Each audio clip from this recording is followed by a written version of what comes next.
day, learners! Welcome to another session of Bonding Together. How are you doing with your modules? We are almost done, right? So, be patient. For after a week or few days, you can rest and relax with your friends. But before that, you must listen and understand our lesson that we will be discussing. Okay?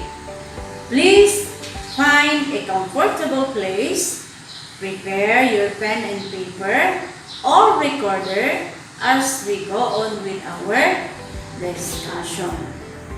I am going to flash the following mental health awareness, and what you are going to do is to look closely.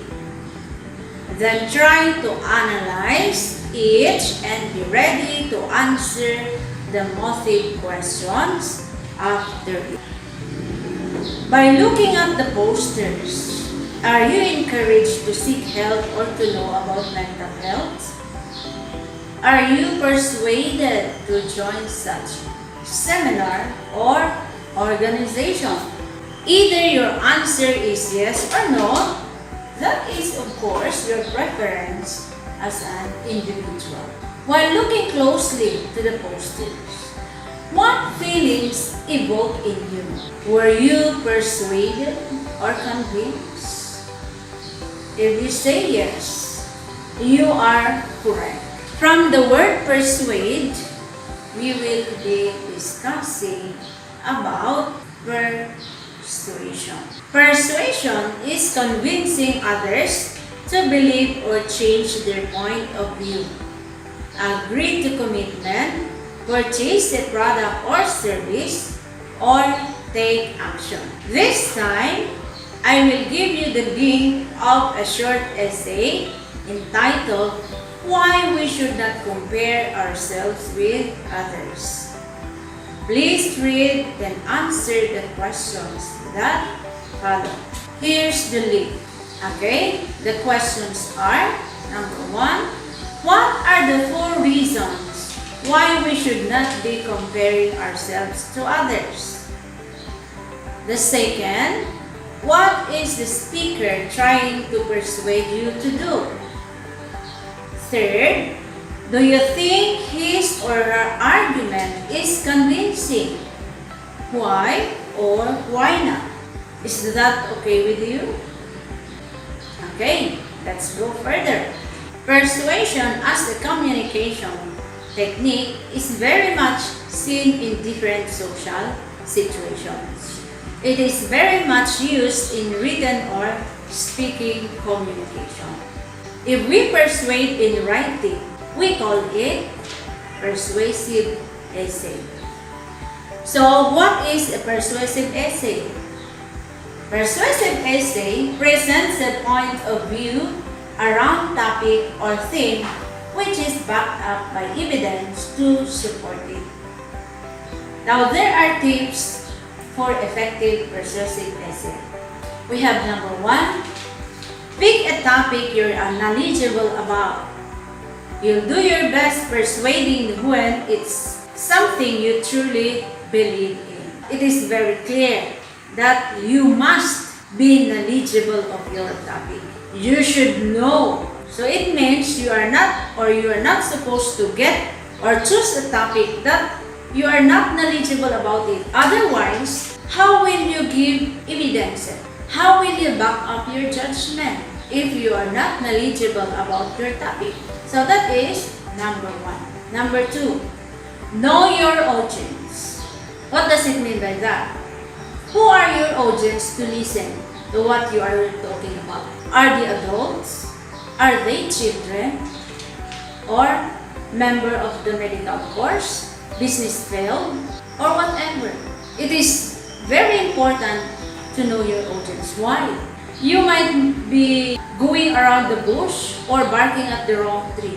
Your people or your audience are from the medical field, and you are talking about adulthood. or you're talking about business, entrepreneurship, it is what? Non-vertical. So therefore, you should know your audience. Number 3, hook the reader's attention. How will you hook the reader's attention? What does it mean by hook? You have to catch the reader's attention.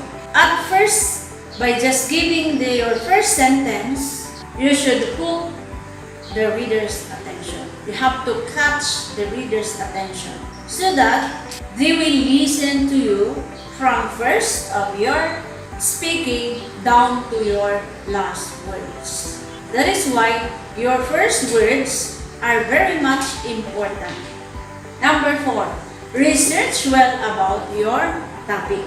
When you say research, you have to gather information from different people who are experts about your topic. Okay? So that you will give an authentic results of your topic. And then, number 5, emphasize your point and make it clear.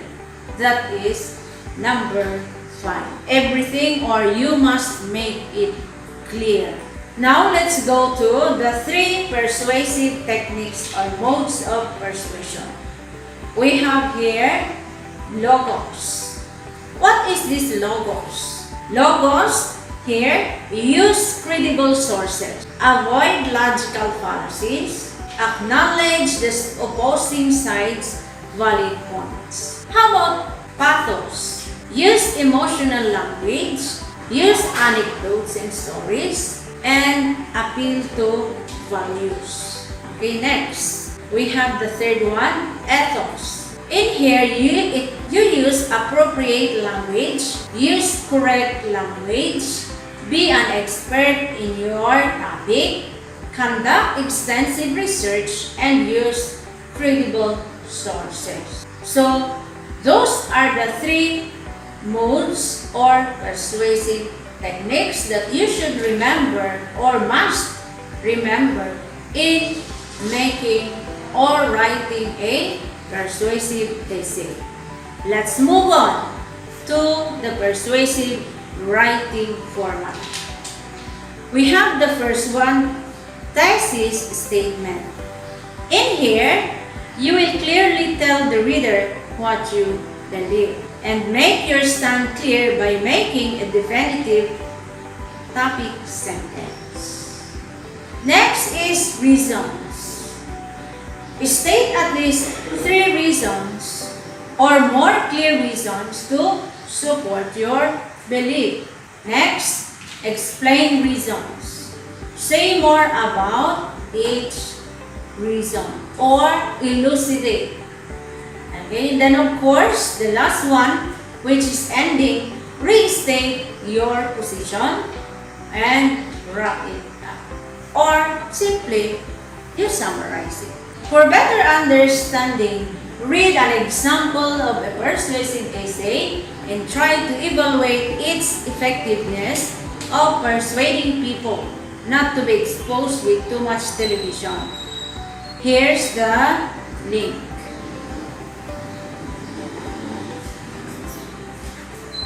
After reading the persuasive piece, copy and fill up the table to further understand, judge, and validate the reasons of the author or the writer. What strategies does the author use to try to persuade you?